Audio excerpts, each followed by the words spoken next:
श्री शंकर सहकारी साखर कारखाना लिमिटेड सदाशिवनगर यांच्या समिती सदस्यांची माळशिरस व्यक्ती उत्पादक संघातील निवडणूक 2023-24 ते 2028-29 मतदारसंघ व्यक्ती उत्पादक माळशिरस गट क्रमांक 1 श्री शंकर बचाव पॅनलचे उमेदवार गोरे गोपाळ बाबा आणि व्यक्ती उत्पादक इस्लामपूर गट क्रमांक 2 मधून बाबर उत्तम सोपान यांचे चिन्ह शिट्टी या चिन्हावर शिक्का मारून श्री शंकर बचाव पॅनलच्या उमेदवारांना विजयी करावे असे आवाहन श्री शंकर बचाव समितीचे अध्यक्ष भानुदास ज्ञानेश्वर सालगुडे पाटील यांनी केले आहे। नमस्कार, मी भानुदास सालगुडे पाटील। शंकर सहकारी साखर कारखाना 2024चे आम्ही 15 फॉर्म भरले होते। त्यातले 13 कायद्याच्या कचट्यातनं निवडणूक निर्णय अधिकारी टिळेकर साहेब यांनी आमचे फॉर्म बाद केले बेकायदेशीरी आणि त्यांचे बोगस फॉर्म ठेवल्यामुळं आमचे 2च फॉर्म राहिलेत आणि निवडणूक निर्णय अधिकारी त्यांच्यावर कारवाई झाली आणि उद्या आपल्याला नवीन निवडणूक निर्णय अधिकारी रुजू होणार आहे आणि त्यांची हकालपट्टी झालेली आहे। आता मी ह्या संदर्भात तो विषय झालेला आधी बोललेलो आहे। आम्ही शंकर सहकारी साखर कारखाना हा शेतकऱ्याचा आणि सभासदाचा कारखाना आहे। गेले 53 वर्ष झाले या कारखान्याला। मी 40 वर्षे सभासद आहे।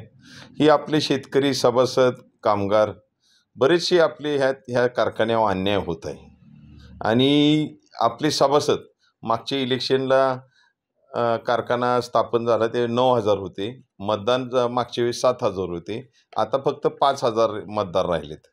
बरेचसे आपले तालुक्यातले आणि मान तालुक्यातले सभासद आपला ऊस दुसरीकडे जात आहेत। ही विद्यमान संचालकची बॉडी ही 5 वर्षे पूर्ण झालीत, 18, 19 ते 24 पर्यंत। ह्यांनी पहिला 250 कोटी आणि आता 200 कोटी असं 400 ते 450 कोटीचं कर्ज वाढवलंय। 5 वर्ष कारखाना बंद पडलेला ते म्हणते चालू झाला। कारखान्याचे विद्यमान चेअरमन 2020ला सभासद झालेत, गेले 2 वर्षे फक्त ऊस घालतात आणि आम्ही गेले 40 वर्षे झालं ऊस घालतोय। अशा अनेक ह्या 5 वर्षात फक्त 3च वर्षे कारखाना चालू होता। 1 वर्ष तर 8च दिवस कारखाना चालला आणि त्या 8 दिवसात सगळ्या संचालकचा ऊस येतोय आणि सामान्य शेतकऱ्याचा ऊस आला नाही म्हणून फॉर्म त्यांचे बाद झाले। काल त्यांनी नारळ फोडताना म्हणले आम्ही मागं लागलो होतो फॉर्म काढायला। आमचं वास्तविक पाहता 2च जागा असल्यामुळं त्या 2 जागा म्हणले कारखान्याला खर्च नको म्हणून आम्ही म्हणलं फॉर्म काढलं तरी चालतंय, आमच्यातलं 1 घ्या, आधी 2 घ्या म्हणलं, शेवट 1 घ्या। 1 घेतलं तरी बिनविरोध निवडणूक झाली होती आणि मागच्या निवडणुकीला ती म्हणतात आम्ही मागं लागलो होतो। मागच्या निवडणुकीला आम्ही 21 अर्ज होते आणि 21 फॉर्म होते, त्याच्यामुळं आम्ही काय तुम्हीच उलटं तुमचे नेते माड्यातले भारत नाना पाटील त्यांच्यामार्फत निरोप आला की आमचे फॉर्म काढा काढा काढा। त्यामुळे मागच्या वर्षी चेअरमन साहेब जी बोलले ते चुकीचं बोलतात। ह्या वर्षी 2 फॉर्म होते म्हणून आम्ही दिलती, दोघांपैकी 1 घ्या आणि फॉर्म काढा। वास्तविक पाहता ही इलेक्शन आम्ही का लावलं मेजर की सरकारनं सप्टेंबर महिन्यात 113 कोटी रुपये दिलते आणि त्यातले कामगाराचे 13 कोटी आणि सभासदाचे 12 कोटी अजून वाटले नाहीत आणि तोडणी वाहतूकचे 10 कोटी अशी एकूण 35 कोटी केंद्र आणि राज्य सरकारनं दिलं असताना सप्टेंबर महिन्यात आज 5 ते 6 महिने झाले त्यातलेही पैसे वाटले नाहीत। परत त्यांनी स्वतः कारखान्याचे एक्सपान्शन करतो म्हणले।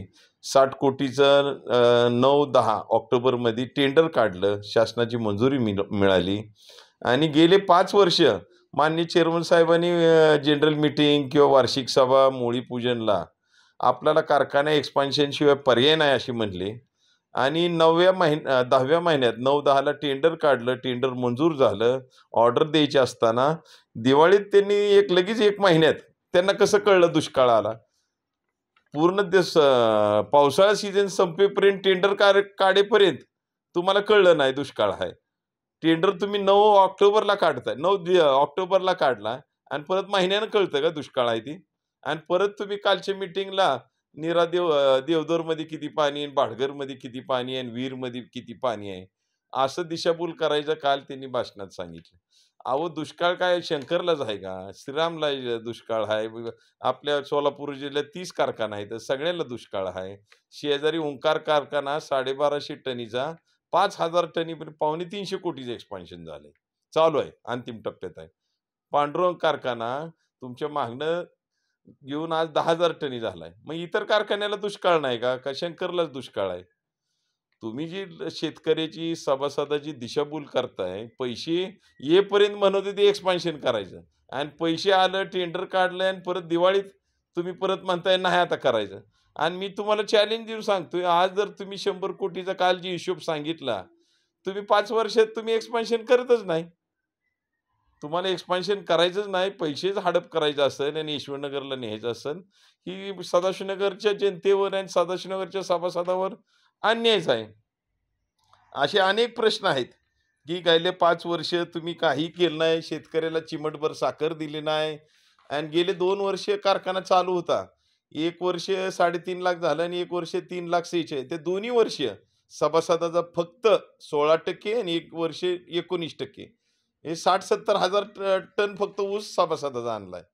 म्हणजे सभासद तुम्हाला फक्त मतदानाला पाहिजे. कुठलाही लाभ सभासद तुमच्या मागं 2 वर्ष लागली ऊस न्या म्हणून.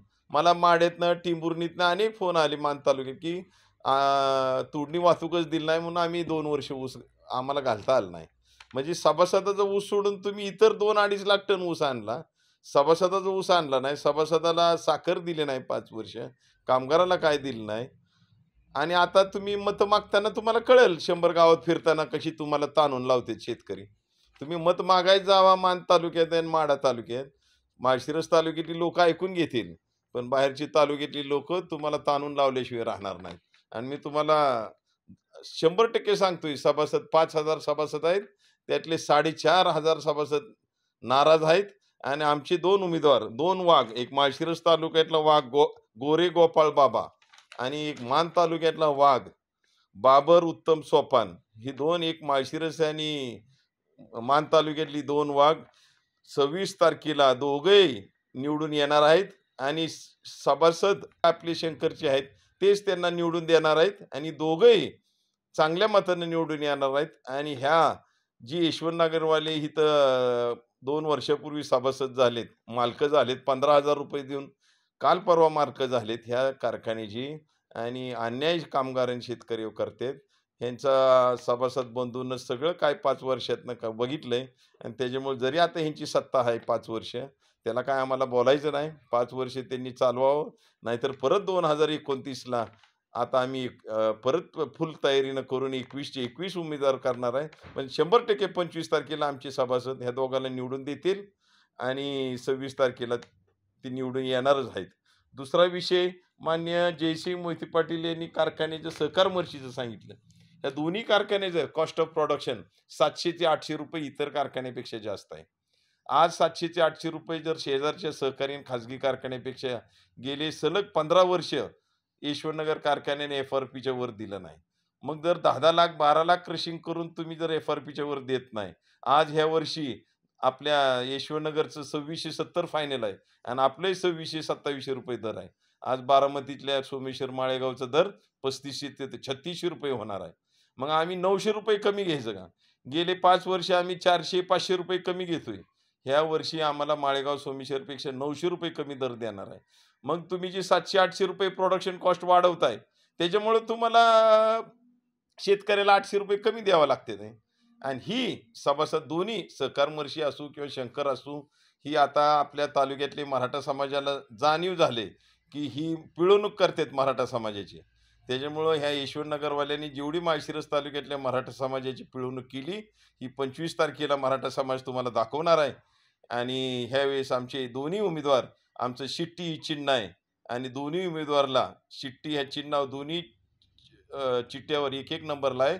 पूर्ण मराठा समाज आणि शंकर सहकारी साखर कारखान्याचे सभासद ही गोपाळ बाबा गोरे आणि बाबर उत्तम सोपान ह्या दोघांना आहे बहुमत मताने चांगल्या मताने निवडून देतील ही मला खात्री आहे. आणि आपण सर्वांनी आम्हाला सहकार्य करावं आणि 26 तारखेला ह्या दोघांचा विजय होईल ह्याची निश्चित मी खात्री बाळगतो.